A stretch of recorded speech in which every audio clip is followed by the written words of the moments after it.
it is possible to extract the key material. Yeah, for about $13 in parts. If SHA-256 is broken, we have much bigger problems than your Bitcoin. Airplanes fall off the sky, like literally.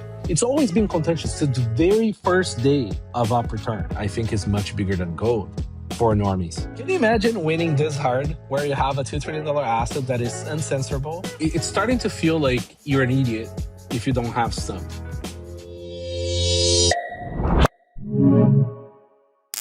All right, NVK, I can't see you, but it's good to be in a virtual room with you. How you doing, man?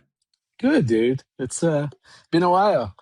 Yeah, it's been some time. Been seeing you in person in ages, but I haven't even really other than some messages and stuff. I haven't even heard your voice in some time. So it's good to be back chatting to you. How's 2025 as a Bitcoiner treating you? It's been a great year, man. Like we have the price slog, but I'm surprised. Like we're selling more than last year, so that means that there is new Bitcoiners, right? Like that's How to do me you the read that? metric. How Yeah, do you so like read that, that? it's a weird thing, right? So like there is no marketing magic for Bitcoin companies, right? It's like the price goes up, the sales go up. Like Yeah. it's like it is amazing. Um, but there is a bit of a decoupling in terms of like the price trend, long term versus the local price trend. Yeah. It's like the sales go more with the local price trend. So like people wait until the price goes up a little bit and then they start making their purchases, right? But I think there's been a lot of new Bitcoiners. And I think the chop wiped out a lot of people's like gambling with Bitcoin. And they are sort of like they seem to be like getting, like set up properly, and like it's educational videos like yours that sort of like seem to be peeling a lot of people off the ETFs into like holding the real thing. That's great. It's Do you think that's happening? Like Yeah. because Oh, yeah. It's amazing. Like, and we see it because we see the support tickets, right? yeah. And so it used to be that like shitcoins were essentially like a lot of the bigger funnel, right? And now it seems that that the ETFs and sorts are the next funnel. It is a much bigger friction point, right? Because you can't just go from shitcoin to BTC. You can't just go Right. ETF to BTC, right? Mm-hmm. You have to either sell or whatever. But it seems that what happens is like people get used to start to see the volatility on their ETF BTC. And that's what like desensitized them a little bit to the back and forth, and they start reading more about it. They start learning more. They start like paying attention to pods now. The same way that people that buy Tesla, start Yeah. following like Tesla influencers, right? Like, Yeah. and I think like that sort of like piques their curiosity, and they start buying, like maybe not at the same rate that they did with the original ETF, because that was probably like their savings, right? Yeah. But they definitely they're definitely coming in. We see a lot of new users that don't seem to be coming from the shitcoins, which is interesting. I would echo that. And I see it from viewership on shows like this and the news show that we do every week, because a lot of the time the topic may be in and around treasury companies, and so people will come in through that conduit. But then we're noticing one thing. One is they're actually sticking around for the duration of the show for the non-treasury company stuff, so they actually are getting exposed to like core Bitcoin focused material. The And culture. then yeah, exactly. They're getting For the exposed culture. to the culture. Yeah. And then but then it's translating into return viewers and viewers that begin to educate themselves about proper best practices. And so yeah, I think it's an interesting phenomenon. How important, you were saying, like the friction point of going from like a custodial ETF versus like the cycles of the past where people were coming from shitcoins to Bitcoin and you do a swap. But how important do you think things like Fidelity recently saying, hey, in-kind redemptions, you can get your physical Bitcoin out, how important do you think that's going to be moving forward? I think the in-kind redemption is really only for like big, very sophisticated, bigger clients. I don't think that's available to retail. Yeah. Like don't quote me on it, but that's my feeling. I think, it's just not for everybody. The main issue with ETFs is that like there is essentially like a cap gains event, right? If they sell the ETF to go buy BTC, I'm Yeah. sure there's some clever accounting that could be done because maybe it's the same underlying asset depending on the country, right? And then there's the reality that a lot of countries don't have cap gains, so that helps too. Yeah. Um, you know, Another thing that happened too is like there's a lot of wealthy people that are not Americans that are also coming in. It's a lot of action. Like it feels like now it's starting to feel like you're an idiot if you don't have some, right? Like I feel like that's how a lot of people are starting to like behave. So if they enter a conversation about these kinds of topics, like which stocks do you own, right? Like, and I'm talking about normie here, right? Yeah. They'll say, I have some NVIDIA, I have some Tails, whatever the fuck is like the almost like a meme stock. Yeah. But then they'll also, they'll sort of like an army would also say like crypto, and by that they normally mean Bitcoin. Mhm. Yeah. It's kind of fascinating how much that's happening. The normalization of owning a little bit of it, I think, is much bigger than gold for normies. Like, because, realistically speaking, aside from like some family jewels and maybe like one of those little bars of, 100 grams or whatever, is it 100 grams? I think it's 100 grams. I think so. Yeah. Um, like aside from that, realistically, like most people don't have gold unless they like live in India or China, right? Yeah. Um, and I mean, you don't even own your AC measure in Europe anymit so Yeah. like, like you don't want to have physical things around. Yeah. That's true. So like, it's happening, man. Like in Japan, everybody has been already sort of like slowly accommodating to the idea of having BTC for like many, many years, right? Like BTC was huge there for a long time and sort of like kind of made a comeback, and MetaPlanet is there also, sort of pushing that. Again, it's like these things go together, right? I mean, it's like the treasury companies are like a cat, like their exposure of both the idea of Bitcoin and also maybe financialization of it, right? Like you can like it, not like it, but the point is, the more we bang the word Bitcoin and the orange symbol in every possible avenue and every possible medium, like the more people get normalized to having it and thinking that's just part of something you have. Yeah. Uh, Yeah. I think that's it's happening. So I just to hone in specifically on like the Bitcoin treasury company angle here.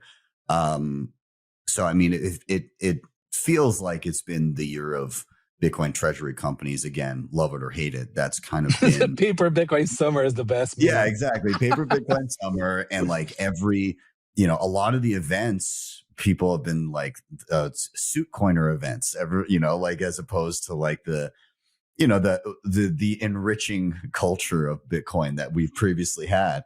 And you've got you're, if I'm not mistaken, you're working on bitcointreasuries.net, correct? Yes, yeah, I'm Yeah. part of that too.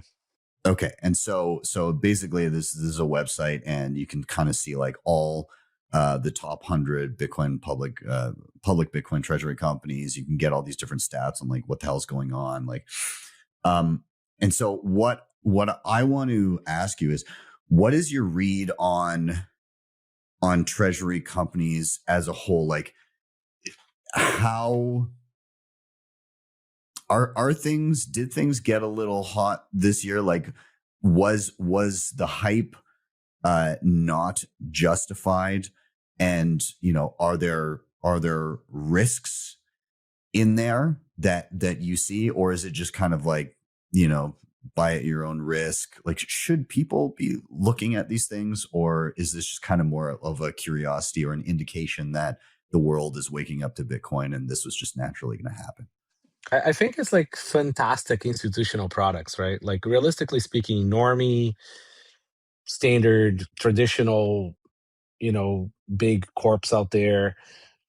big institutions, like they can't just like, go on like bull Bitcoin and just ape into Yeah. $1 billion worth of Bitcoin. Like they just can't. Yeah. There's like a million things in compliance and shit and all kinds of weird stuff that you never heard about that are requirements for them to have an asset, right? But now, like when the asset is already something they can own, right? Like equities or ETF or top 100, whatever, like things that normies understand that's part of already of their frameworks, it's easy for them to just press a button, right? Like internally. They have the framework, and they do.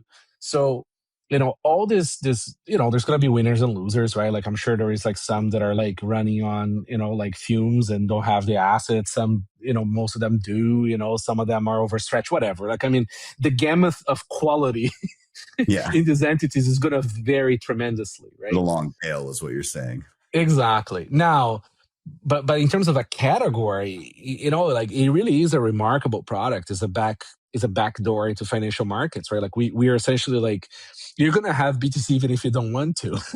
Yeah. Like it's like that meme of the guy holding the girl's hair and putting the milk. Yeah. Like you're gonna have BTC. That girl is the financial markets, right? Yeah. And like there's gonna be there's gonna be like hype cycles is not quite the right way of putting it. It's just that like when something new comes out, right? Like it's like a hot girl, right? Like until people normalizes to this new person in the environment, like people look, right? Like, and it's gonna get a bit of attention, and that's gonna reflect on the price bumps. Let's put it this way. But Yeah.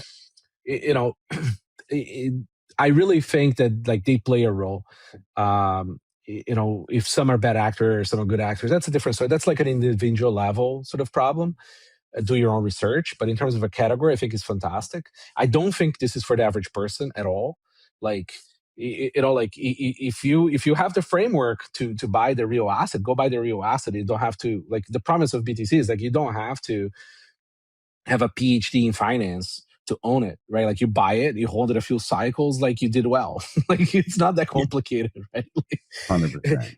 Yeah, and with these companies, you have to have a PhD in finance to own it. Like you could get seriously hurt if you don't hedge yourself correctly, if you don't buy it in the correct vehicles. Like there's a million ways of buying them. It's not for everybody.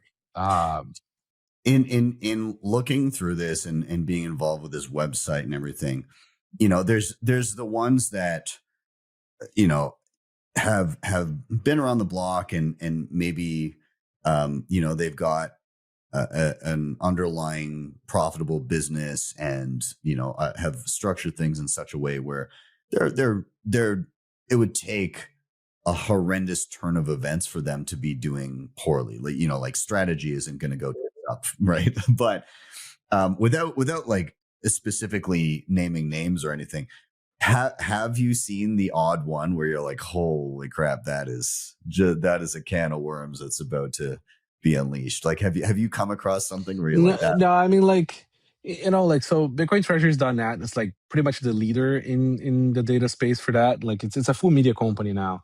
And there's a lot going on under the hood there. And I mean, like, there's nothing like the main issue is this, right? Like there is the difference between like public data and proprietary data. And like a lot of these companies are claiming certain MNAVs based on their proprietary data. And we just can't come to the same conclusion from the public data, right? So, we're working on, having a product there where this companies can essentially like make available their proprietary calculations versus their public calculations. And then, people make their own conclusions, right? Like it's really is hard for us to have an opinion in any specific company there. Like it's not, first, it's not our place. But second is like, companies are going to do different things, right? Like they're going to like hedge themselves differently. They're going to leverage themselves differently. And, those risks may pay off, right? As long as like the public is aware of the risks and the risk disclosures are appropriate, I think, it's fair game. That's what I keep on saying. It's like these things are not for the person who does not understand how to read a public financial reporting, like from a company like that. Like, it's the stock market. I mean, if you don't know what you're doing, like, and you really need to buy like something in the stock market, between quotes, it's like, go buy yourself some index or something, what I mean? Like, and then ape into BTC. BTC is financial advice. Everything else is gambling. Yeah, that's fair. Yeah, I like that. So I want to change gears a little bit. I want to chat a little bit about proper Bitcoin security. Obviously, you with CoinKite, I've never far away. Do I have some sort of CoinKite related device? But I want to chat in the realm of shit going sideways. I want to chat in the realm of living somewhere where property rights are not respected, and so we've seen the push towards wealth taxes. Like you just don't even own what you own, and if you have something worth anything, essentially every modern country. Yeah, exactly. But like, so we have that weighing on people, and so a lot of people say like, well, this is why we Bitcoin, this is why we self custody, this is, and yes, it makes the burden of confiscation. It takes it down to the individual level instead of just going to a bank and saying like, just debit this account for 1% every year, a few percent every year of the wealth that they own, that kind of thing. But we've also seen there was a story out of South Korea just recently, and the tax office was like, hey, if we think you owe us money and we think you have a hardware wallet, we will come to your house and enter it and look for hardware. And I mean, if a court order, that's true in pretty much every country. Yeah, exactly. And so like, it's no different. Yeah. And so like a lot of people, the worry is, well, okay, I'm above board right now, but what happens when I'm self-custodying Bitcoin and they change the laws on me and they decide that they get a percent of just the Bitcoin that I'm holding every single year, and I don't like that. Like, I made a video in regards to this, and I just said like, self-custody obviously is important, but like how do you, there's multiple ways to chat about this, but like, some people were like, well, I would leave. I would go somewhere else where I'm treated better.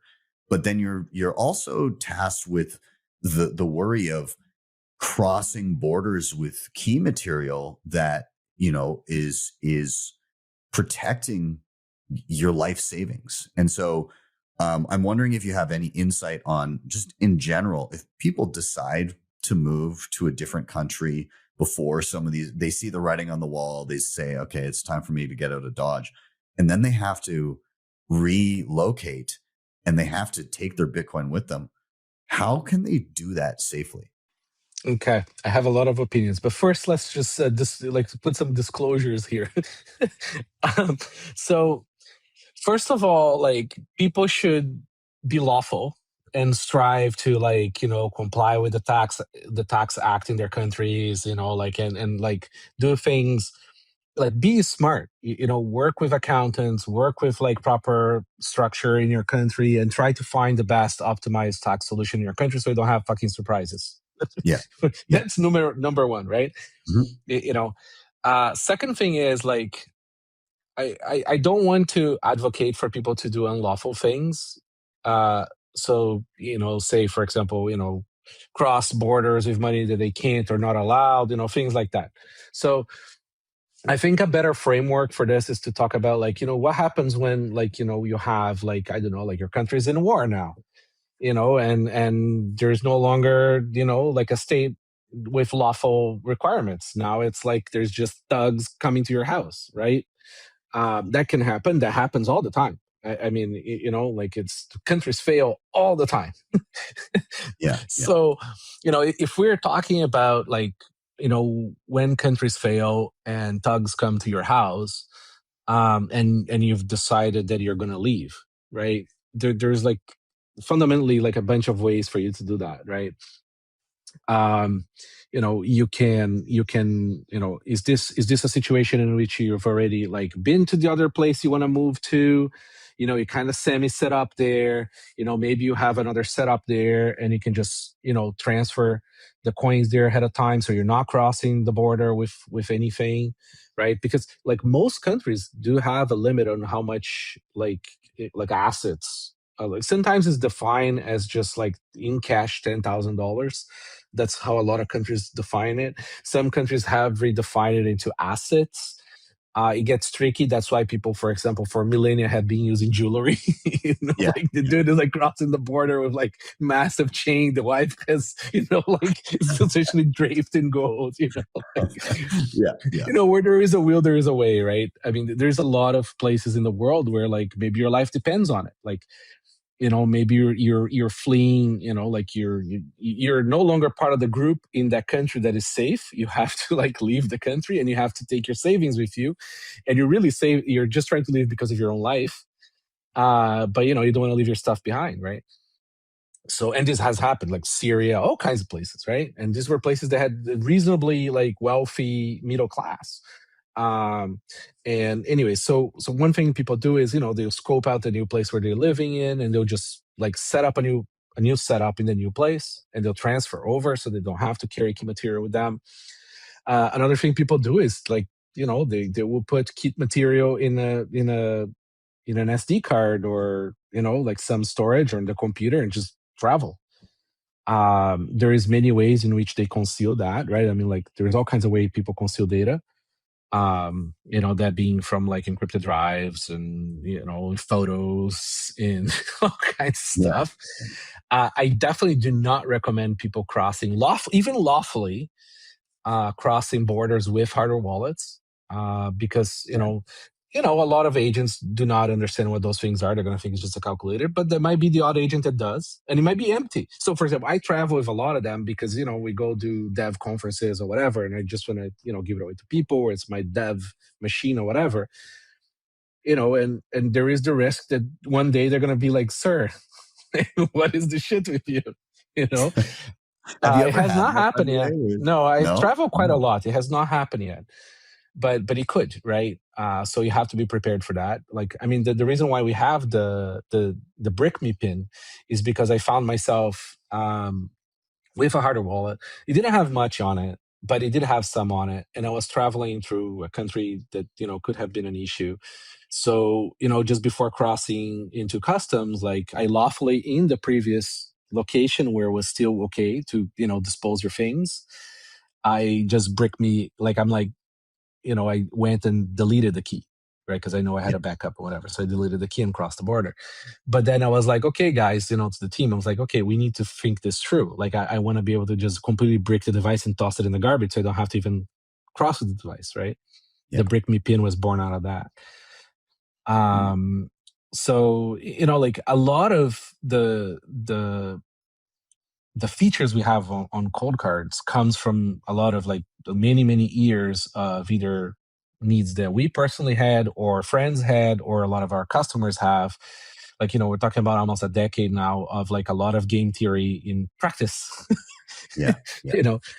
For example, key teleport. Like we had like a customer that needed to send a existing BIP85 key to his wife that was in a different country in a tricky situation, and he needed to send a decent amount of money in case she needed to do some things there, and we're like, okay, we can come up with something. So we came up with key teleport. So he instead of doing BIP85, he actually set up a new cold card with spending limits, with everything, and sent a backup using key teleport. Bitcoin Well is the best place to be buying and selling Bitcoin in Canada and the US. And now with Bitcoin Well Infinite, it's also the best place to be making large buys at their OTC desk of over $50,000. Their white glove service gives you fast transactions, no slippage, and the lowest fees. You can scan the QR code on the screen or simply head to bitcoinwell.com/BTC Sessions to sign up today. and you can share your own personalized referral link to earn commissions. Abundant Mines is an Oregon-based husband and wife-owned Bitcoin mining company making Bitcoin mining accessible to investors of all ages and experience levels. Their fully managed white glove service allows you to own all of your own equipment and earn steady Bitcoin-denominated income without lifting a finger. Whether you're starting with 10,000 or 10 million, Abundant Mines is your one-stop shop. No overseas call center, no surprise upcharges. With one-on-one onboarding, consulting, and help navigating both Bitcoin and the Bitcoin mining space at every turn, you can rest easy while Bitcoin flows to you 24/7. Learn more at abundantminds.com. CoinKite has been in the game for years, creating hands down the best and most secure hardware when it comes to securing your Bitcoin. The Cold Card Q is an absolute powerhouse and my daily driver, and it's ideal for newcomers and advanced users alike. The Tap Signer gives you a low-cost, user-friendly option for those just getting started or for convenience when traveling. You can head to coinkite.com and use code BTC Sessions for discounts, or simply scan the QR code on the screen to get started right away.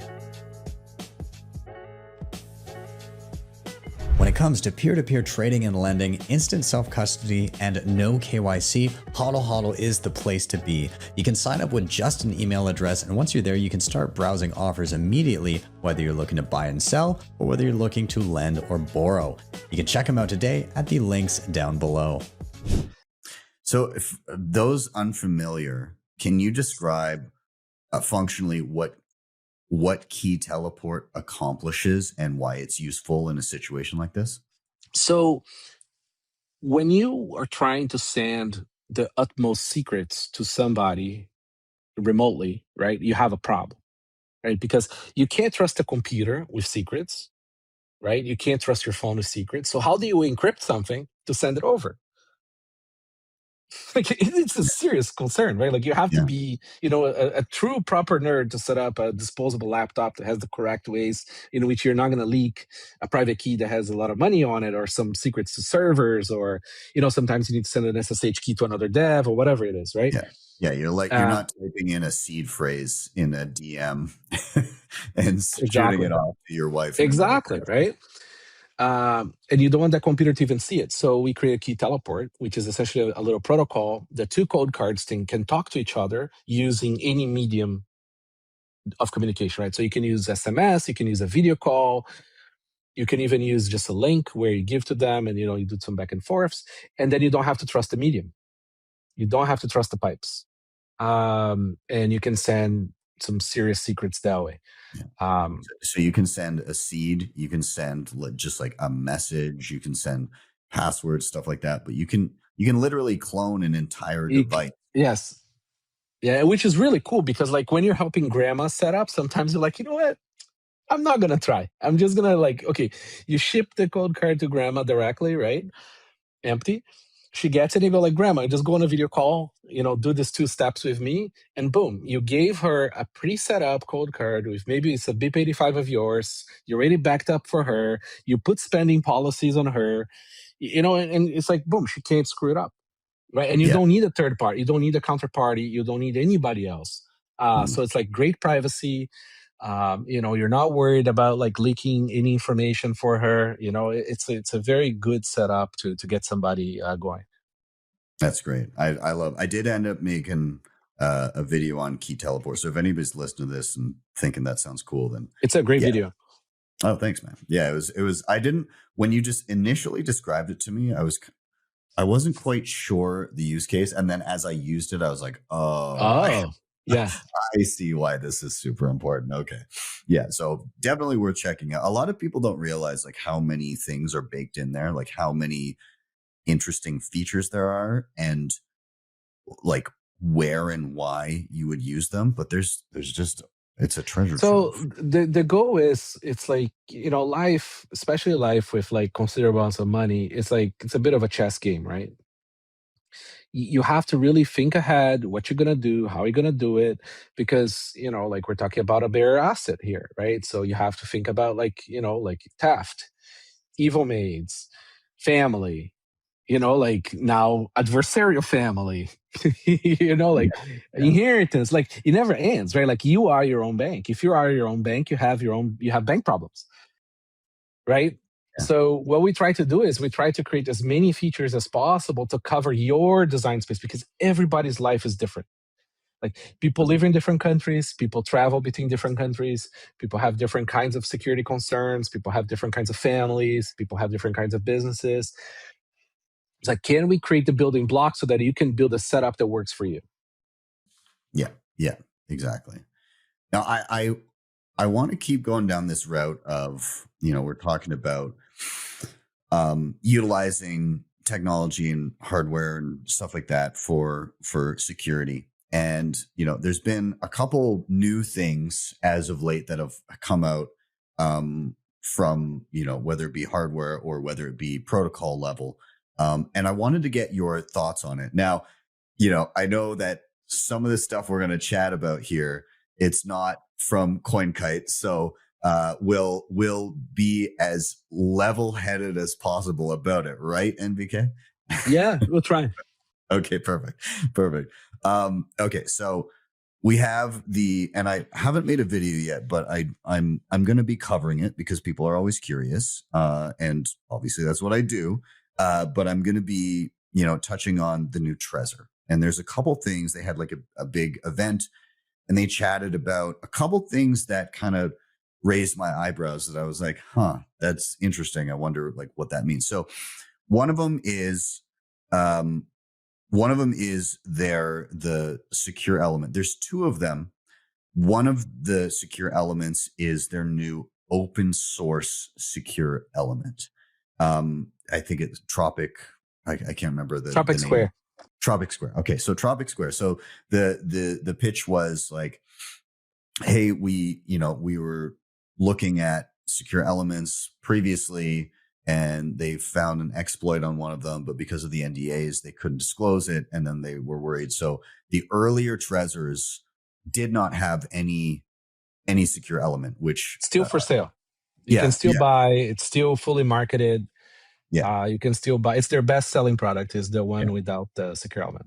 Okay, and so with those, when there's no secure element, without a passphrase enabled on your seed, it is possible to extract the key material. Yeah, for about $13 in parts. Yeah.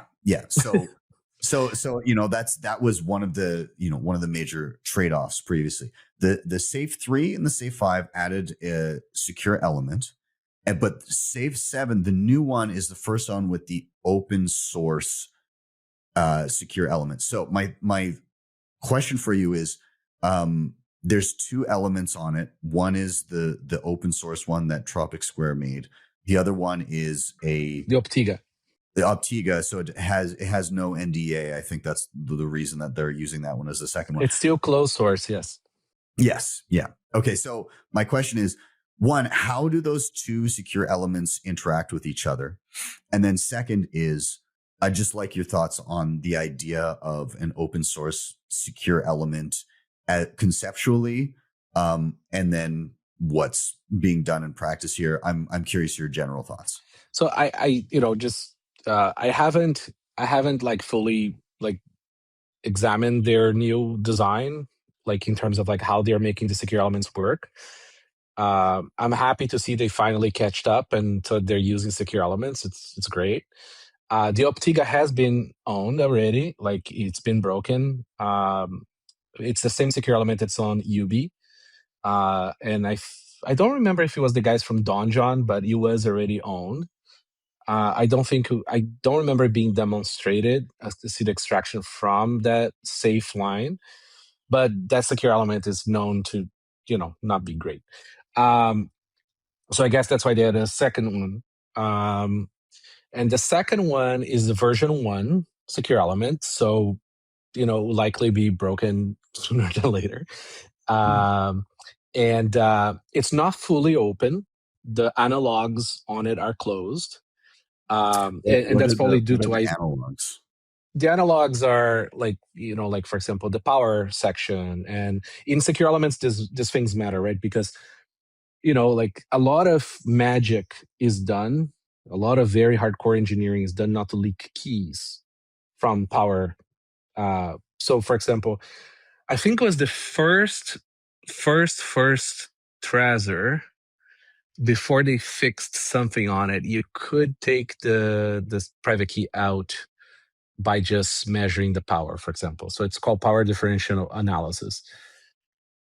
So anyway, so like some magic is done there. So again, I don't want to FUD, but these are concerns. Like when you are choosing secure elements, like internally you do the game theory, you do all the assessment, because like nothing is infallible, right? Like all secure elements have issues, all of them.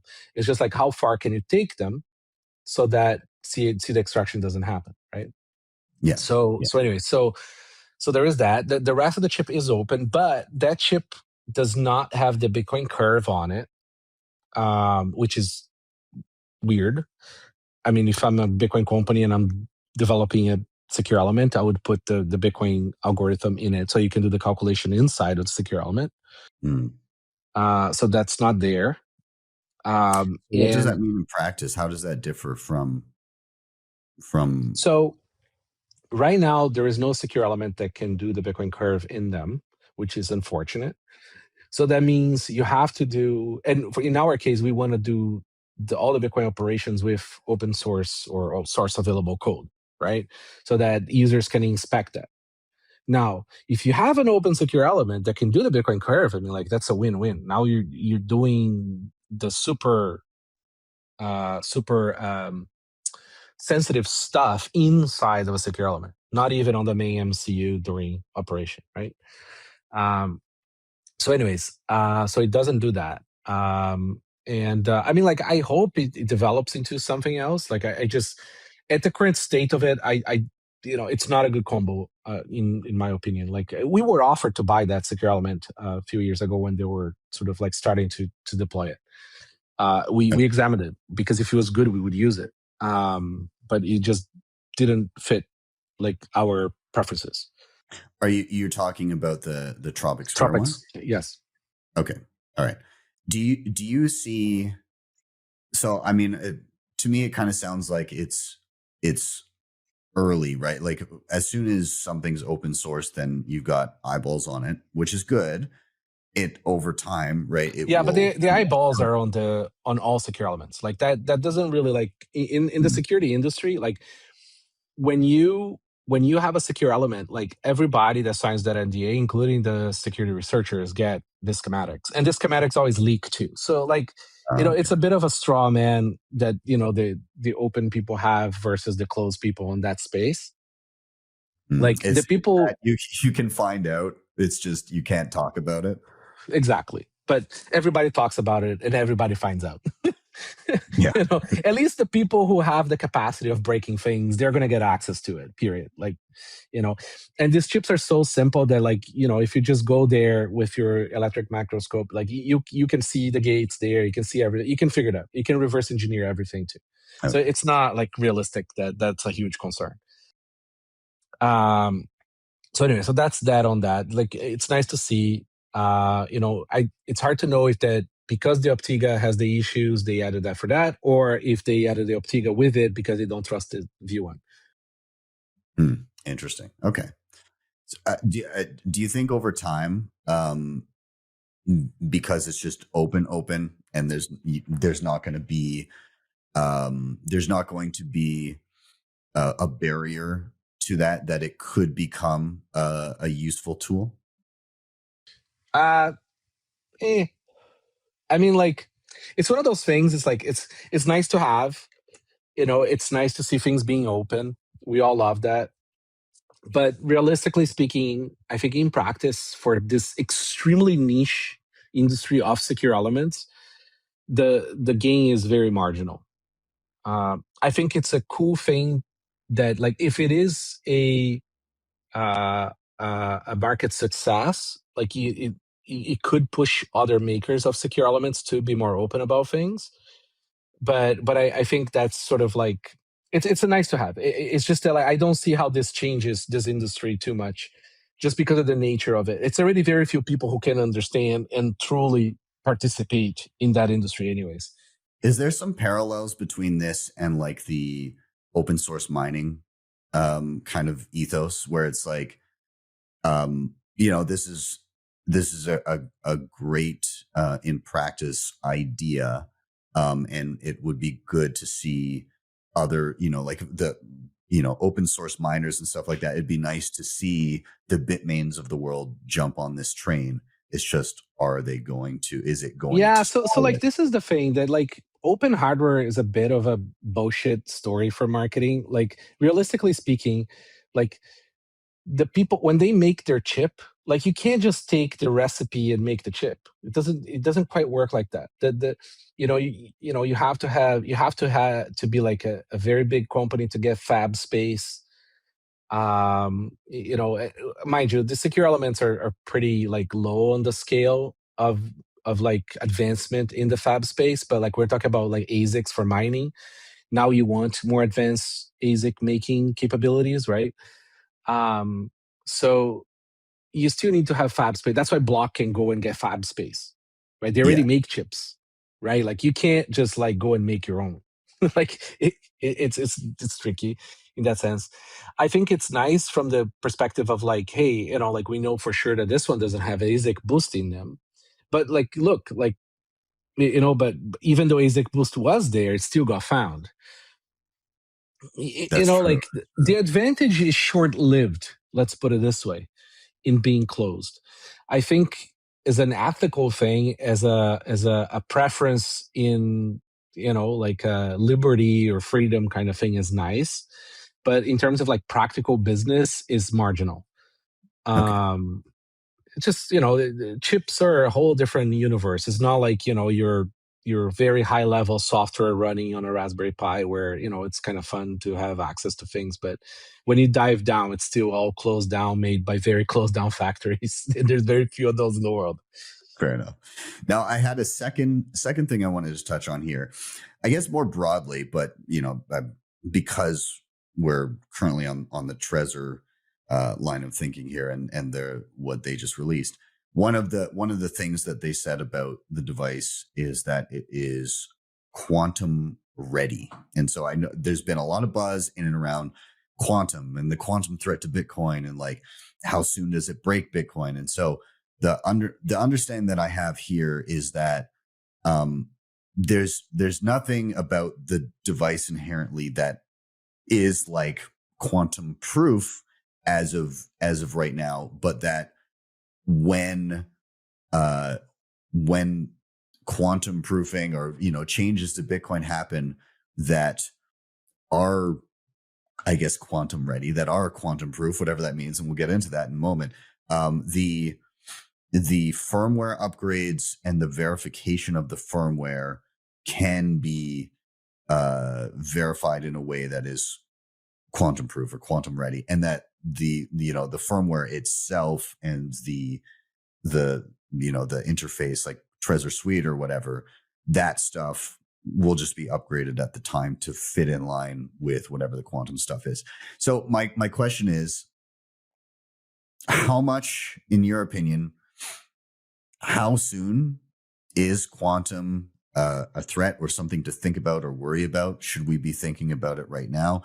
And in terms of like product itself, should products right now be shipping with quantum readiness, whatever that means, in your opinion? Or is this a thing that at the time when we deal with it, then it's time to have that type of upgrades?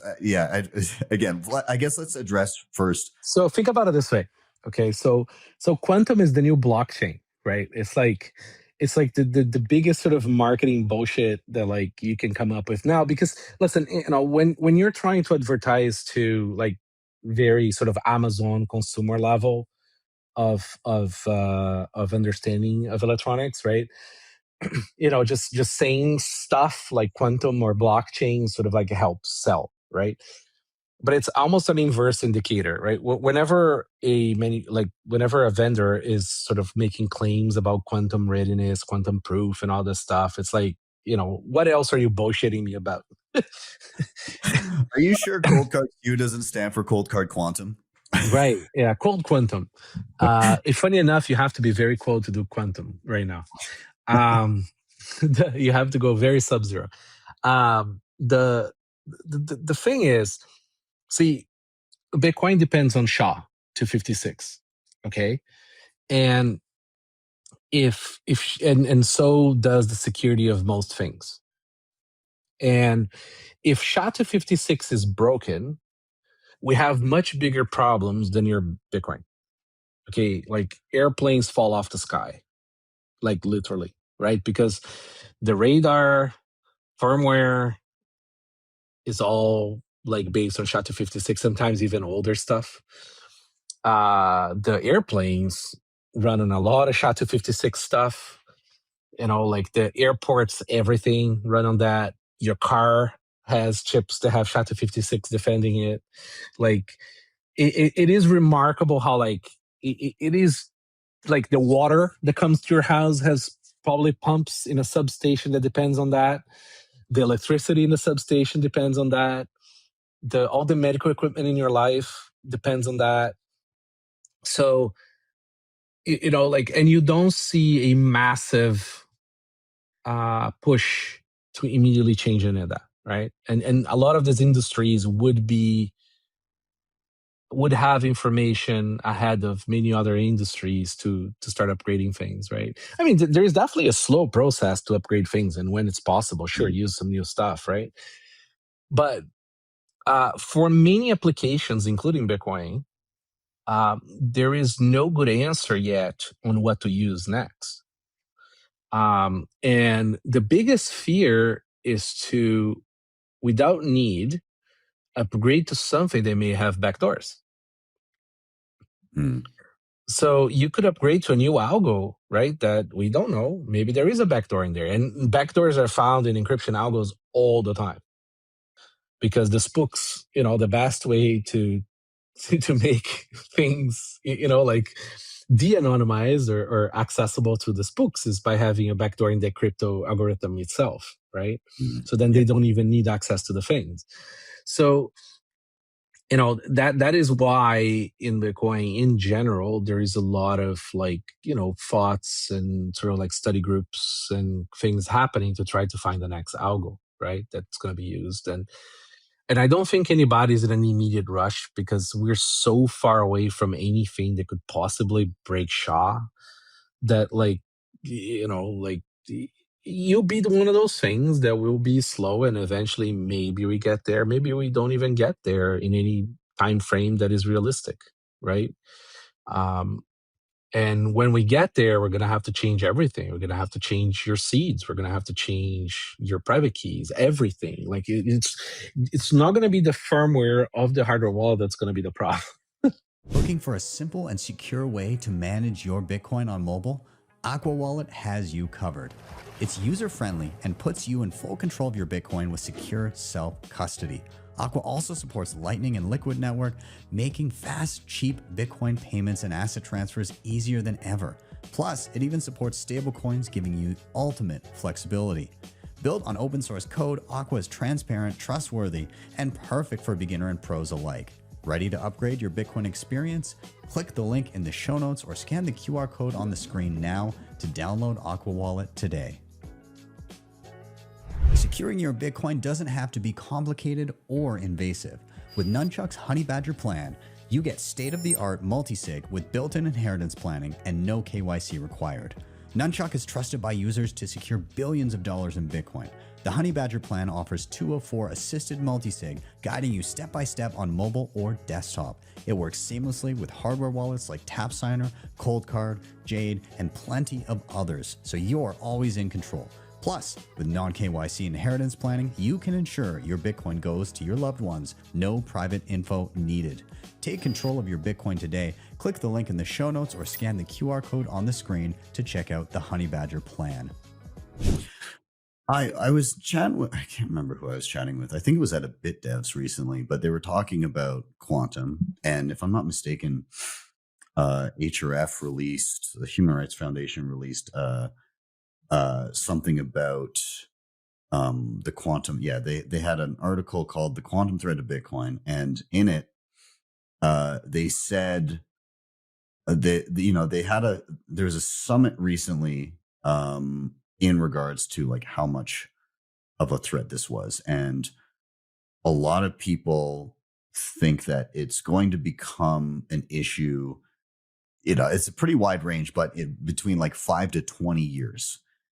Does that sound like on the far end of it? Do you think that within 20 years, this is something that's going to have to be dealt with? It's so hard to tell.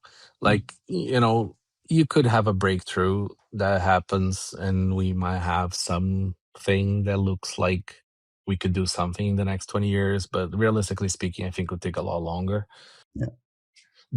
Because see, like it's easy to win these tests, right? Like, because they go and they do these tests, right, that are very specific, and the tests are designed for these companies to also pump their stock, right? So like, there is so much bullshit in that space, but so much bullshit. That's not to say that there's been advancements and they're remarkable, but we're still talking about stuff that's just way too far from anything that matters to us. Like, out of the things that worry me, that's like very low on the scale of things that I care about. Yeah. Fair enough. Okay. I want to, there's a couple other things that I want to touch on with you. You still got a little bit of time to chat? Like maybe. Yeah, go ahead. Okay. Okay. So I wanted to chat about, our, do I want to go to this rabbit hole? Sure, let's do it. Okay, so lots of controversy in the Bitcoin space as of late in regards to the whole Bitcoin Core, Bitcoin knots. I'm sure you've talked about this ad nauseum, and you're probably sick of it.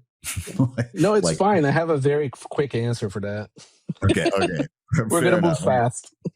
Yeah. So I'm not. What I'm not looking for is like, which node should you run? But I'm more kind of curious. There's been chat of something called BIP 444, which is a suggested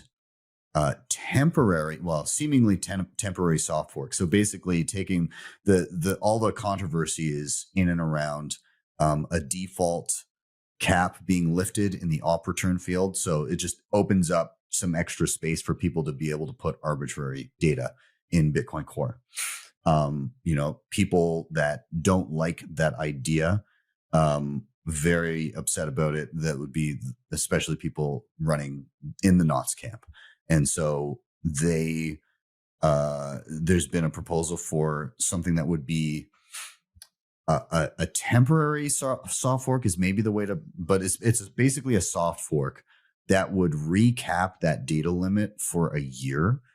And then at a certain block height, that cap would once again be lifted. So it wouldn't recognize any blocks that have transactions that exceed the 83 byte limit. So if there's a single block. So let's chat a little bit about, one, do you think that people are going to be ballsy enough to run this?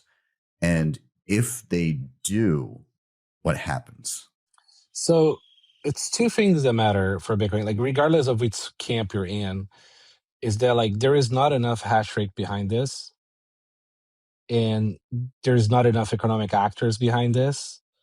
I don't think any reasonable business out there wants to touch this shit, especially the bigger they are.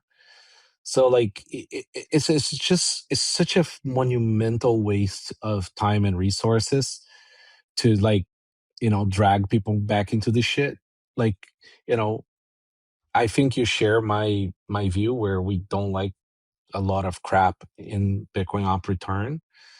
But realistically speaking, I mean, that is the reality that we have to live with. I think that if enough people cared enough about this, we would see essentially practically a hard fork that would have enough hash power, enough economic actors behind, and enough devs behind to to essentially like have a hard limit consensus wise on the op return. So, but there isn't, and I think people need to make peace with that. And, like, I think a lot of noobs are going to lose a lot of money if they fuck this up. It's just such a fucking monumental waste of air. Yeah. So it really is that simple. Like, in Bitcoin, it doesn't matter what you want, how you feel about it. Like, if there isn't enough hash rate and enough economic capacity behind something, it literally goes nowhere, period. Nobody's going to risk business and things based on their view of dick butts on chain.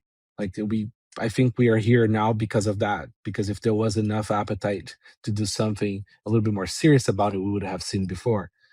Mm-hmm. Do you think people are gonna lean into this BIP and actually run it? Because if people did, no, it doesn't matter. Running a node is a big misconception. Running a node doesn't do anything. Like, it's just if running a node caused anything, Bitcoin would be cybable, right? It means you could silently run a bunch of nodes and cause some shit. Yeah, it's more if your wallets are pointed towards your own node, then you're going to be looking. That's right. At potentially a different balance than because in effect, if BIP 44 happened, then it's basically those running it are saying, if I see a block that has a single transaction that goes above the data limit, the op return data carrier limit, I will consider that block to be invalid, so I won't even look at it. Yeah, but that doesn't do anything. It's like imagine if there is a guy with like a jackhammer in front of your house, right? Like, if you put your fingers in your ears and you go la la la la la la la, it doesn't stop the jackhammer. Yeah, but it can make you think that there's not a gaping hole just outside your front door, and so when you aren't looking, you might fall in the hole. You might fall in the hole. So, yes. Like, what I'm saying is, you might be looking at your wallet balance because you've done this and put your fingers in your ears, but you may not see, for the rest of the network, you may not see the reality of your wallet balance because balance. It's not quite balanced. You'll be more like the mempool. You won't see the transactions that are in the mempool.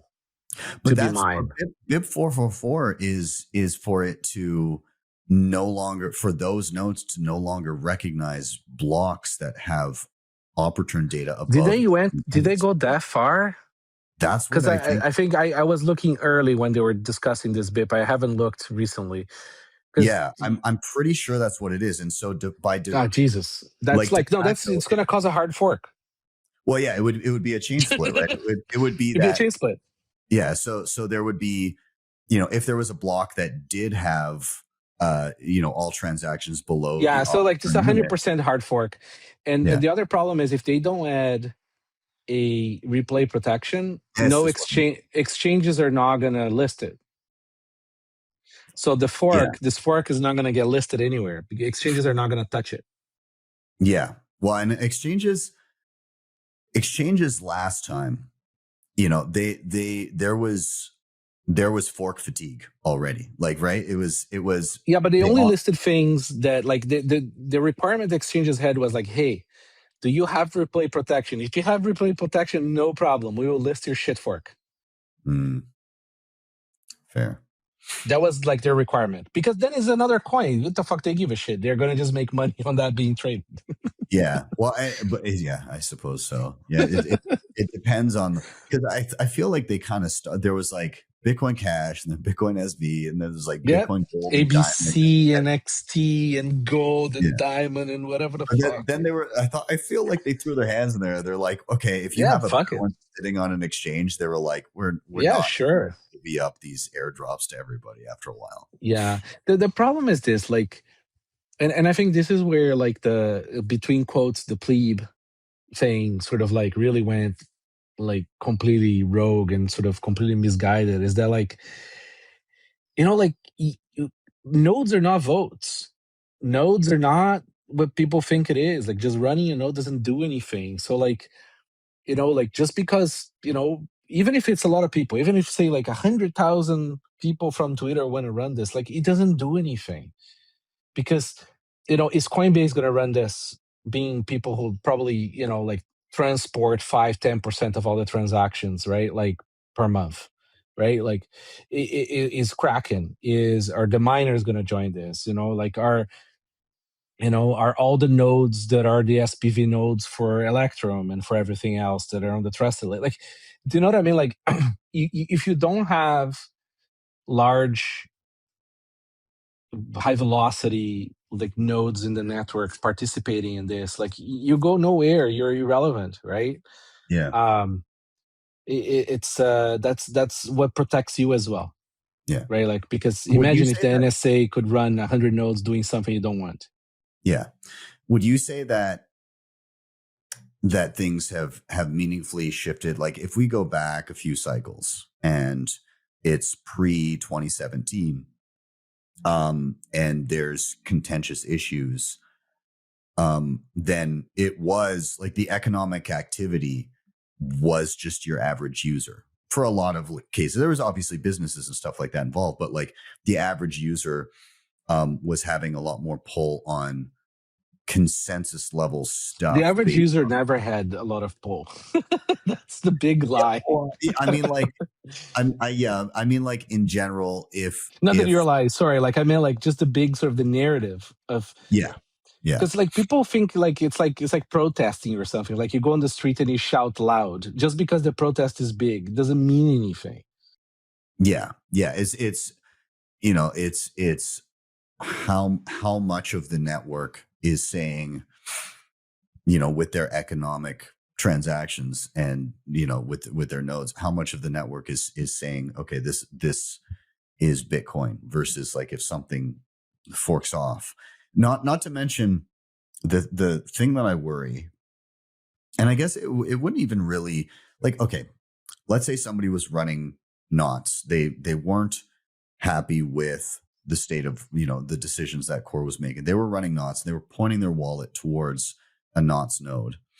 If BIP 444 happened and there was a chain split, then the fix, like, if your balance is no longer accurate to what the rest of the network is seeing, and you want to go and actually see that, it's just pointing your wallet towards a different node, correct? Yeah, I mean, I guess you could just load the same. But first of all, nobody's really using Core to check their balance. Yeah, I mean, most people just use SPV anyways. That's true. Yeah. Like, I mean, realistically speaking, Yeah. right? So there's the few who do have an Electrum server, a private one, so Electris or something like that running. I think like the major concern here is how many of the SPV wallets, essentially like all the app wallets, right, which is the majority of the smaller hodlers in Bitcoin, right? Like, they're not running Core. Like, how many of those SPV wallets that have very large install base, right? Like, how many of those are seeing the BIP44 balance versus others? Right. I don't think any. Yeah, you would need a sizable amount of, like, not just like companies and things like that and exchanges, but you would need wallet, like hot wallets and stuff like that on phones to say, hey, we're going to default to knots with BIP 444 for it to, like, and that's the majority, right? Like, that's the great majority of the non-institutional holders are people on light wallets on their phone. Yeah. Right? Like, it's like they're using the Coinbase app with a seed, like their Coinbase wallet thing, the Kraken app with a seed, the Cake wallet with a seed, the Blue wallet with a seed. You know what I mean? Like, all the app wallets that like have a seed in them. So like the ones that the balance is real. Yeah. How do you think that this would, so, there's some people that are very, very passionate about this. And so, you know, to push forward, if they truly wanted to have it, you know, to have this enact and then be functioning, it effectively would become, I can't see it, if they wanted to actually be able to continue to transact and have it continue work, it would have to kind of be a hard fork, because Well, think about it this way. Yeah, think about this. Like, remember Ethereum Classic versus Ethereum. Remember, Ethereum went and did a backseat on a transaction. It was a Yeah. 60 or Yeah. $600 million for like hack or whatever it was. And then they reversed the hack, which is insane. You don't reverse a transaction, right? Like, essentially, they robbed the guy who was smart versus a contract. Yeah. Cold law, right? So much so. But Ethereum Classic decided, you know what? No, we're going to continue because that's morally wrong. But then look at their price. I mean, like, nobody followed up with Classic, right? Like, it just nobody cares. That's the problem. Yeah, that's fair. It's again, like you said earlier, it's a, how much of a threat do people perceive this as, and that is echoing the reaction. And so the people that are perceiving the data carrier limit as a major threat vector are the ones that are acting the most. But in practice, if there's a chain split and BIP 444 is saying we're only going to acknowledge blocks that are below the data carrier limit, then like, and you know, and how many blocks is that going to be? Then all of a sudden, like the throughput of blocks on that chain is going to be incredibly slow, because most, you know, a lot of blocks are going to have, you know, they're going to end up doing emergency difficulty adjustments like Bcash had to do. Yeah, exactly. And that's you don't want to be the small chain. Like, this system is designed that if you are the loser, right, you lose. Yeah. Well, yeah. You know, like, and the replay. So when Bitcoin Cash split, two of the things that were major indications that it was like a concession that we're no longer the consensus chain was replay protection and the difficulty adjustment. Emergency difficulty adjustments, because you don't have mining, you don't have hash rate. Like, you're the losing hash rate too. You're practically the orphan chain. Yeah. You know. So like, I think like a much healthier way to look at this is, it's like two things, right? I think one thing is, like, I think enough people were displeased with this. Enough people voiced to Core that this was the retarded move on how they did everything, how they handle everything, that I think a lot of people are rethinking a lot of things in Core. So like, there is some positives there. I think there's been a lot of reflection, because Core is not a person, is not a group, right? Like, it's like there is cliques, there are factions, you know, like, it's not as homogeneous as people think it is, but there is a reasonably sized sort of cohort that is in consensus there. Normally, because technically, like, they all agree technically on something, you know, and like, you know, the numbers agree, and sort of like, okay, sure. And it's not like they're not thinking about it culturally or morally or ethically, right? They're just thinking like, you know, maybe this is the best way, the best path. I may not necessarily agree with some of that stuff, but it is what it is. Now, so like, on the positive, I think there's been a lot of reflection on that. Now, another thing that people could do is, like, there could be some more thinking about how to restrict op return for the future. Not try to do backsies. Backsies are a terrible idea. You lose me as soon as you say backsies. Yeah. People paid for something. They got the thing. They don't, like, deserve to be rugged, even if you don't agree with whatever they're doing. So maybe like, just like having a path in which, like, okay, we come up with a better way of handling op return size, right? Like, it's always been contentious. Since the very first day of op return, it's always been contentious. Yeah. So, you know, maybe we have like a hard limit on it, you know, and if people want to stuff it in maybe we remove the witness discount was also another not great solution. You know, there's been, since we changed the original Bitcoin, like, there's been a lot of not so great solutions for problems that were not that huge, you know. Yeah. I think a lot of compromises were made to support L2s in ways that they shouldn't have been prioritized. We were suffering the transaction malleability, right? So we needed a fix for that, but that's really just because of Lightning. Like, we could have survived by just waiting one confirmation. Yeah. Yeah, it's tricky. Like, I mean, there's no good answers, and Bitcoin is never going to be perfect. And we have a system that's working. It's practically 100% uptime. Just check out uptime.org, and bitcoinuptime.org. And I think people just need to sort of like let go of some of the stuff that they don't like and just move on. I mean, I'm still running 19. It works great.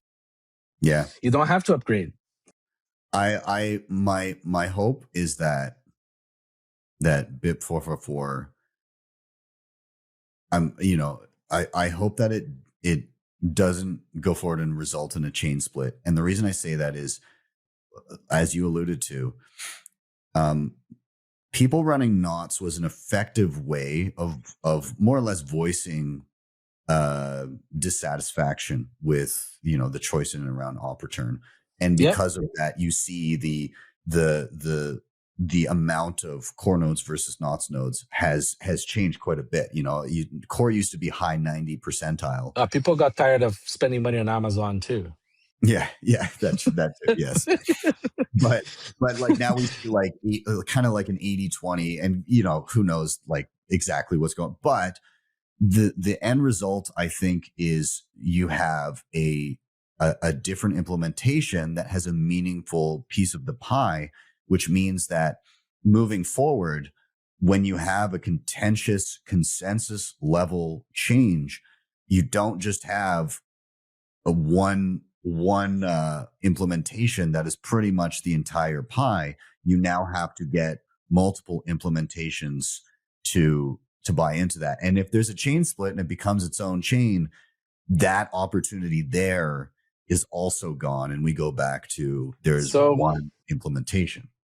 It's very tricky, right? Because like Satoshi sort of both brilliant and also left us a shit sandwich, right? Like there is no SPAC. Like the code is the SPAC, and the code was very messy, like messier that people can't even comprehend how bad it was. I mean, there was like stubs there to put poker in it. The thing is, like, it's very difficult when you have a protocol this complex, that it is this valuable and there is no backseas. It's very difficult to have a secondary implementation because you could fall off consensus very easily, right? Quick little bug, boom, you're out. Right. And then you're losing customer funds, for example. And then it's a huge problem. It's not like it's not just like about a single dude with his own node, right? There's a lot more at stake here. And so there's been efforts to try to separate the consensus code from the rest of the stuff. Okay, they're still ongoing. It's massive. Hopefully we get there one day. I still think that we could have more distros in Bitcoin. So, and that goes towards also this thinking about like you have the consensus code, and that's like the kernel, right? And then you can sort of like tack on things there and make things better, because even the wallet is fully neglected on core, right? Like yeah. I mean, it's pretty brutal, right? I mean, nobody downloads Bitcoin Core to connect their hardware and actually monitor their stack. I mean, we support it. You can export your output descriptors from a code card and load it into your core, but it's tricky, right? Core doesn't support a bunch of stuff, right? So you might not even be able to use it. So anyways, I think that like the healthiest path right now is to like think of like, okay, in a few years from now, what can we do to restrict op return? And if there is enough market demand for that. And the other thing is, how can we separate more consensus code from the rest of the stuff, and try to find practical, paths forward, pragmatic things, really, because nobody's gonna care. Like, this is the thing that people don't get. Like, people got fed this sort of like extremely like a populist narrative. Let's put it this way. They're like, oh, their node matters, and you can just run your node and you're making a difference and all this shit. It's like, no, that's not that got co-opted. Like, you self-verifying your own money in this network is fantastic. It's amazing. It's like an incredibly good selfish thing, right? It's like you're self-verified, but you don't necessarily make word selfish, right? Like it's yes. Running a node is a selfish option, a selfish action, self-preservation, selfish optimism, right? Yeah. It's very Ayn Rand kind of vibes there, like it's like, and the system was designed like that because the actors are not supposed to like each other, right? It's supposed to be fully adversarial. So you can't have a system that values this sort of like populism, one CPU, one vote, which was not the intent of the paper. It was just referring to the actual mining, like this, running the nodes, I'm a node runner and shit like that. Like, it doesn't do anything, right? Like, it's like you should 100% be running your node for self-verification, not because you matter in terms of the network. Yeah, self-verification, some privacy benefits in general. Absolutely. There's lots of selfish advantages there. Yeah. Right? And we're using the term selfish in a positive light, right? Like, it's good when people are looking out for their own self-interest and not absolutely verifying that kind and preserving some privacy. I think that's positive, but it's you by running a node, you're not going to necessarily change the consensus of the network. You're not going to influence the network. Yeah. You're not. If you're a massive player, yes, you can cause some problems. If you're representing 1 million users, right, as like a Coinbase node is, they're literally representing 1 million people, if not more. Right, so they will have an oversized influence in the network, because if they stop relaying some things, stop accepting some things, or start relaying things, like, you will have issues, right? Like, the extent of which we don't know, because it's going to depend on the nuances of whatever they're doing, right? But it's not like they can just change things either. Like, nobody has the power to just change stuff. You have to very roughly sign consensus in the rough consensus system to understand what's going on. We're getting to a level here where, like you said, large players have outsized ability to affect things, but the amount of adversarial large players is preventing people from effing around. And what I mean by that is, like,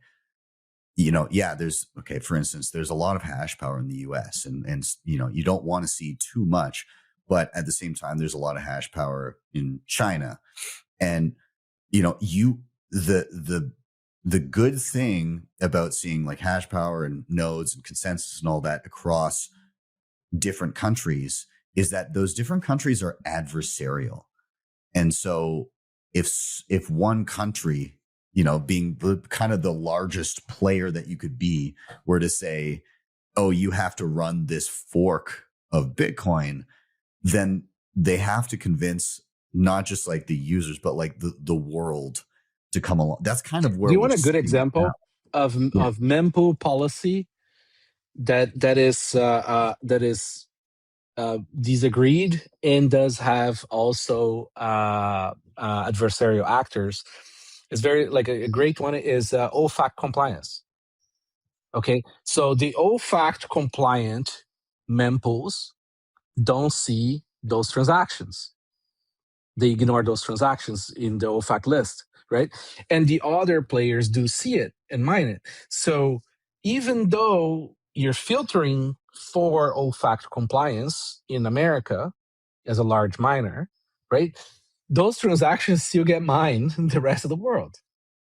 Like, it is literally the same conversation as op return stuff, right? It's like you have some stuff that some people want to see and some people don't want to see. Some stuff that some people want to mine, some people don't want to mine. But you can't prevent it because it's a valid transaction.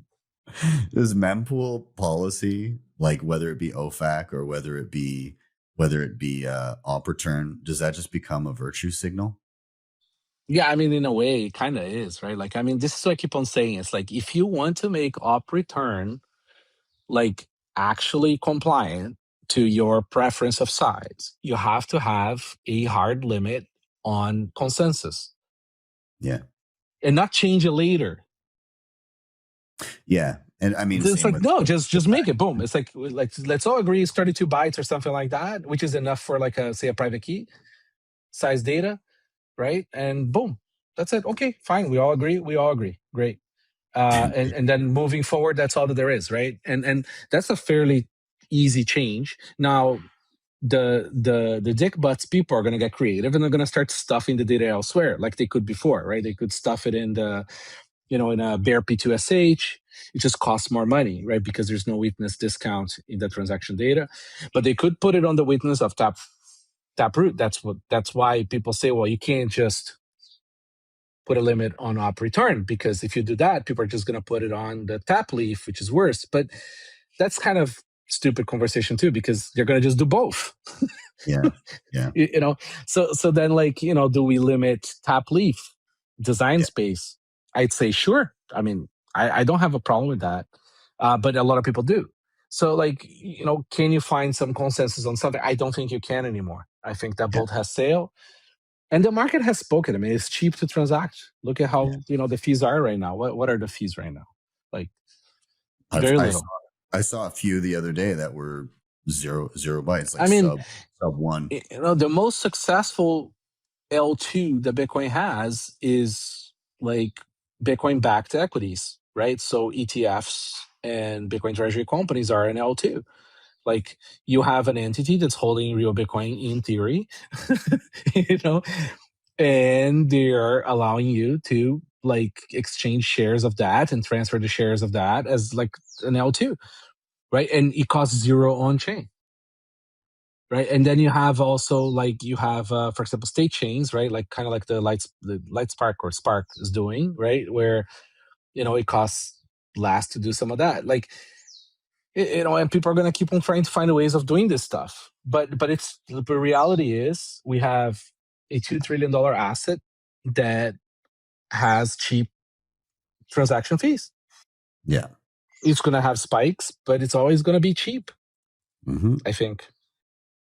Yeah. It's I'm looking right now, and the last few blocks, zero sats per VByte, basically like 0.26 sats per VByte. So it's like sub 1 sat. Can you imagine winning this hard, where you have a $2 trillion asset that is uncensorable, and yet it still costs like so little to transfer? Yeah, it's pretty crazy. Yeah, it's super interesting to look at. It's too much winning, man. People can't win this much. Like, their brains break, and then they get all grumpy on Twitter. We just crashed from 120,000 to 105,000. Like, wow. It's like, yes, Jesus, man, go walk on grass. So actually, this is a perfect segue into kind of my last chunk here is in terms of what you thought 2025 was going to be like versus what we've gotten. How do you feel about this crab walk of a year? Like, are you surprised by it? Like, I know you're not phased, because you're the type of person that's seen it all, and you're pretty numb to the world in that regard for Bitcoin price, obviously, as many people are. But are you surprised that we crabbed so hard this year? I think, like, I don't think this is a new concept. It was discussed way, and I mean way back then. Like, we were talking about Bitcoin equities, like, in, as the paper comes out kind of thing.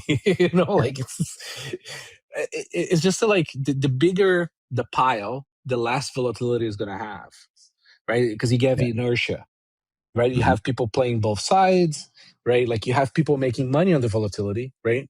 Selling volatility, and all of that dampens the price, right? I mean, we do know that FTX printed 25% of the Bitcoin supply, I think that's still going to happen many times over and over and over. Do you think that's happening right now? It's hard to tell, but I don't think so. Like, you look at the amount of 20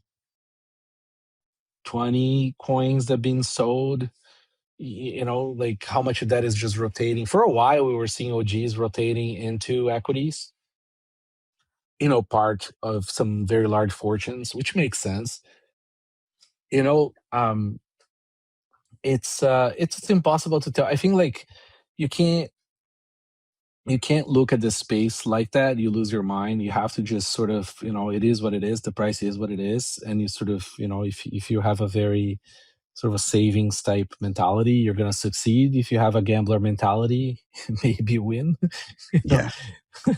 And if you can't handle volatility, if you can't do any of this stuff, it's just not for you yet. Like, people like to talk about, like, Bitcoin sort of banking, the unbank and stuff. Like, they don't have money to withstand volatility, right? So it's like, you can't, if a person doesn't have savings, BTC is not for them, unless they're just getting to make a small transaction because they're forbidden to do so.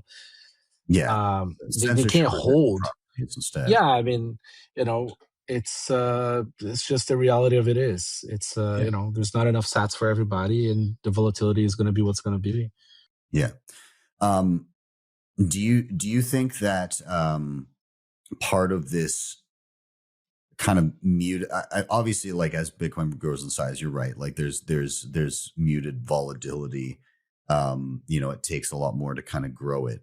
But we've also seen, like ETFs and the treasury companies, and it seems like it's just like this constant influx of, like, incredible news in terms of, like, what would have, in the days of old, a single one of these stories on, like, our Bitcoin subreddit would have exploded, and, like, people would have lost their minds, and now it's every day.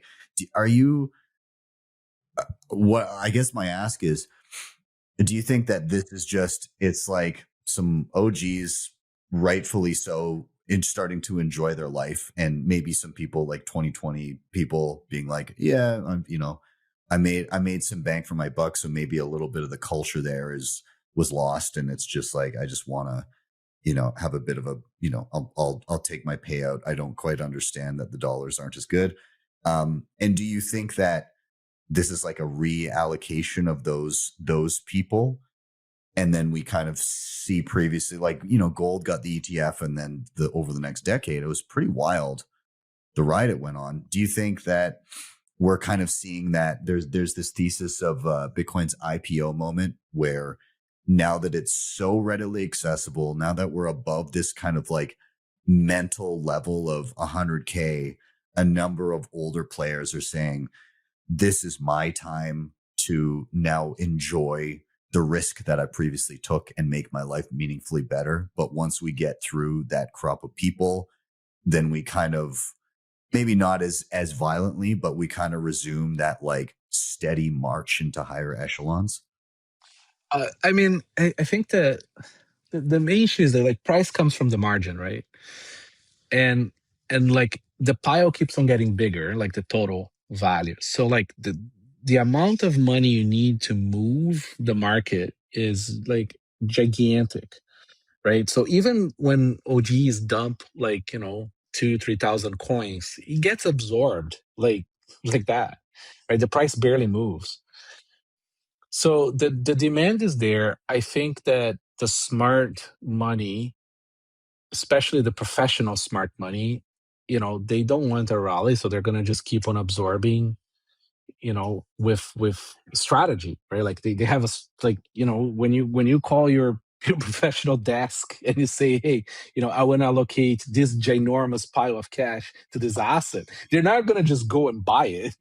Yeah, they're not doing it. Like, you're going to do, like, I mean, like, we know this for every market. I mean, like, they're going to literally put news that's bad about the asset so they can buy it cheaper. So, like, there's many strategies that are going to be sort of deployed to acquire that asset. So we have now professionals playing in this game. So that's going to, like, absorb some of the volatility as well. the OG story. I mean, like, yeah, sure. Like, there's people, people might need to buy a new airplane, whatever the heck is. Like, they're gonna definitely divest of some of it, and it's just gonna get redistributed. And we had many cycles of that. I don't think any single cohort or behavior cohort is gonna be is going to be able to have a significant impact in the total sort of like price story, right? It's going to be like a multiple things that just sort of like happen at the same time. And then there's the black swans too, right? Like, for example, one thing that's holding the price down is the fact that, like, like the Fed refuses to lower the interest rate. I mean, like, how funny is that? Like, I mean, so if you want to really kill Bitcoin, right, like, all you have to do is just fix government spending. Like, I mean, it's not that complicated. I mean, you could literally kill Bitcoin. Like, if you have, like, impossibly good government spending or no government, right? It's never going to happen. So the ratio of this to how bad is government, you know what I mean, versus the price, it's like, it's going to be very, like, inverse correlated to each other, right? So right now, I mean, like, America is, like, somewhat in better shape than it was 6 months ago, but at the same time not. It's still, like, going downhill. It's just going downhill a little slower. Maybe not, who knows? I can't say that. God knows what happened this last repo market event. Right. Yeah. You don't, like, this is the thing, like, you can't, like, this, you don't control any of these things, like, it's a war could break out tomorrow, like a slightly bigger one, or one that matters with the actors that matter, and then the price changes. It's a highly sellable asset, unlike anything else. So, like, when people need cash, it's going to be the first thing that they sell because it's quick, right? It's there is no good answers to this. You just don't look at it, man. Like, don't look at the charts. Love it. Refuse. Okay, I've got 2 rapid fire questions for you to finish out. Short answers. Okay, this one, I'm going to challenge you here, man. This is going to be a tricky question for you. I know. Okay. If Cold Card did not exist, CoinKite had never come to fruition, the Tap Signer, the Mark IV, the Q, none of that existed. And somebody was asking you, how should I secure my Bitcoin? What would be the thing that you would say to them that is maybe noob friendly versus somebody who's maybe like a hardcore cypherpunk? What direction would you point them in? Yeah, it's a hard one, and I get asked that a lot. So before the last ledger boondoggle with the backdoor as a service feature there, I would have recommended that, even though it is closed source. Those guys do care about security in a level that other players don't. So you'll likely go towards that, but not using their vendor software. So I would not use any of their shit. Just like, you'd be like a ledger multisig maybe with a Sparrow, if it's even possible anymore. I haven't followed that, but thankfully Cold Card exists, and I can have peace of mind. It's hard. It really is hard, because, like, we do want other players to be good and to provide a good level of multi-vendor, multi-sig, for example, or things like that, even if it's just as a straw man or a steel man, however you want to look at it. It's nice, but I feel like the industry is going towards the wrong direction. It's like they got captured in this fake narrative of easy and trade-offs, where people are perfectly fine setting it up and being fine, and the people that can't, they're going to buy ETF anyways. Yeah. So what's the most positive development that you've seen outside of CoinKite in the hardware space that you're like, oh, that's a positive thing, a positive direction to go in? So I do like the Codex 32 is an interesting Shamir, sort of kind of like a sharding schema for if you use it with BIP 39 words. there's many ways of using Codex 32. We're exploring. I'm not like, it's positive. I haven't made my full decision if that's something that's like truly something we want to explore or not. And like I haven't spent, and I can only like recommend something after we spent our time trying to do it, right? Because that's when we really learn about it. I do think that the bit key idea of having like spending policies and blind oracles and things is interesting, but not in the way that's been deployed. Okay, unfortunately, there's something there, but you think that there's, I think it's very interesting. What the guys are doing with the Frost Snap is interesting as well. Using Frost is great. The thing about like this sort of developments and what to do is that like your strong opinion as a vendor maker of security becomes your solution, and in your view all the other solutions are making the wrong trade-offs. Like by the very reason we're making something in a certain way is because we believe all the other solutions are making it incorrectly, right? Like that's just the nature of how I make the thing, and the reason why I make the thing.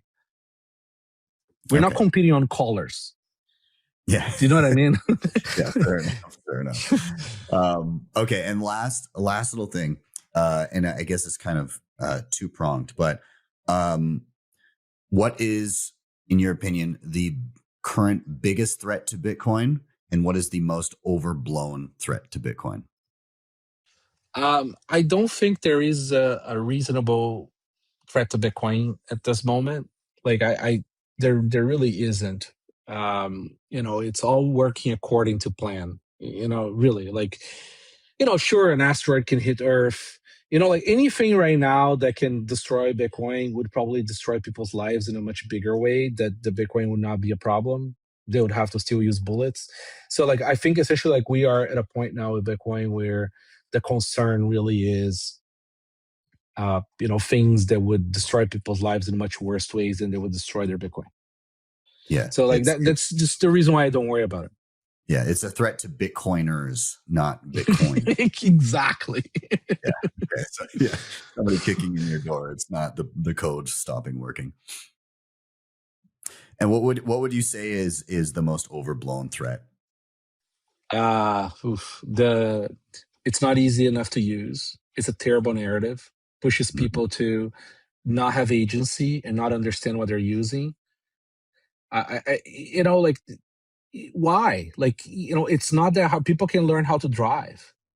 They can be at 120 kilometers an hour in a highway with their family inside the car, essentially like a deaf machine by statistics, right? But no, they can't write down 12 words. I mean, it's insanity. I love that. It's true. It's true. It's we take responsibility for a lot of very important things, including our family and a death trap hurtling down the highway. So people are literally zigzagging in traffic with babies on the back seat, right? Like, and really, the 12 words in a safe for your backyard is the problem. Like, I think it's a terrible narrative because I don't like removing agency from people. We ended up a fiat because we remove agency from people. Yeah. Right? If we remove agency from people, we're going to end up in Bitcoin fiat all over again. 100%. Well, there you have it. If you're listening to this and you're worried about self-custody, think of all the other incredibly important, incredibly difficult things that you've learned to do and somehow gotten by. And this is one of those things that you should spend some time on. Self-custody. It's important. NVK, thank you so much for your time. This was fantastic. Where do you want to point people towards? What are some things that you're currently interested in that you want to point people towards? Websites, whatever. No, I mean, listen, thanks for having me. This was a very fun conversation. Just go to bitcoinsecurity.org. Nice little consolidation of a few things there for the people who are interested in driving, interested in having some, and some of the guides there linked to you. So, that's it. I mean, like, people know where to find me if they need to, and, let us know if we can make our products better and how, and a lot of that. Amazing. Awesome. Well, everybody, make sure you give NVK a follow. There'll be links down below for all of this. So, yeah, keep your eyes peeled. And again, as he said, you can drive a car with your family in it. You can self-custody your Bitcoin. Write down those 12 words. So let the action be the learning. Don't get analysis paralysis. So thanks for being here, Matt. Thanks for having me. Hey, you. Yes, you watching the Bitcoin price movements and the latest exciting news. It's awesome to stay informed, but the real power of Bitcoin comes from taking control. Don't just watch, take action. Head over to btcsessions.ca/learn for free step-by-step tutorials that guide you through every major skill you need to know, plus full video playlists for deeper dives on any topic you like. And if you're ready for the ultimate fast track, scroll to the bottom and check out bitcoinmentor.io for premium one-on-one experience with my team of Bitcoin experts to ensure you get it right the first time. Don't wait. Secure your Bitcoin future today. Hit the link in the show notes or scan the QR code on the screen.